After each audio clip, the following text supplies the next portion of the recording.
இல்லை ஆக்சுவலாக நான் ரொம்ப காமெடி, ஆ. என் ஃப்ரெண்ட்ஸுங்களுக்கு தெரியும். ஸோ ரொம்ப ரொம்ப காமெடியான ஒரு கேரக்டர் தான். பட் கேரக்டர் வர்றது வந்து நெகட்டிவாக வருது.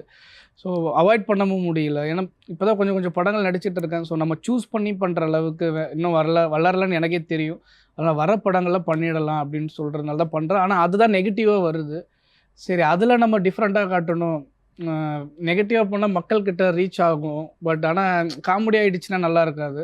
அதனால் அந்த நெகட்டிவை எந்த அளவுக்கு மெனக்கெட்டு பண்ணணுமோ அந்த அளவுக்கு பண்ணி ஏதோ மேஜிக் பண்ணி ஒரு படமாக பார்க்கும்போது தியேட்டரில் திட்டுவாங்க. ஸோ அப்போ தான் நினச்சேன், ஓ இந்த அளவுக்கு நம்ம கனெக்ட் ஆகிருக்கு மக்கள்கிட்ட. அதுதான் சக்ஸஸ்ன்றது.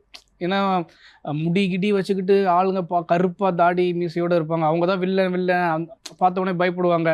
பட் நமக்கு ஒன்றுமே இல்லை, தாடி முடி கம்மி கம்மியாக இருக்குது, இதை வச்சு நான் இன்னும் மேட்ச் பண்ணுறதுன்னு அது எனக்கு தெரியும். பட் நடிக்கும் போது சில விஷயங்கள் பர்ஃபார்மன்ஸாக பண்ணும்போது தான் அது ஆடியன்ஸ் தியேட்டரில் பார்க்கும்போது தான் தெரியும் அதோட ரிசல்ட் எந்த அளவுக்கு கனெக்ட் ஆகிருக்குன்னு. என் பின்னாடி இருந்தே ஒரு ஆள் அசிங்கமாக பேசுவாங்க. பார்க்கும்போது ஓகே அவங்களுக்குள்ள அந்த அளவுக்கு கனெக்ட் ஆகிருக்கு அந்த கேரக்டரு. ஸோ நெகட்டிவாக இருந்தாலும் பரவாயில்லடா, பட் நல்லா ரீச் ஆகுது அப்படின்றது. ஓகே.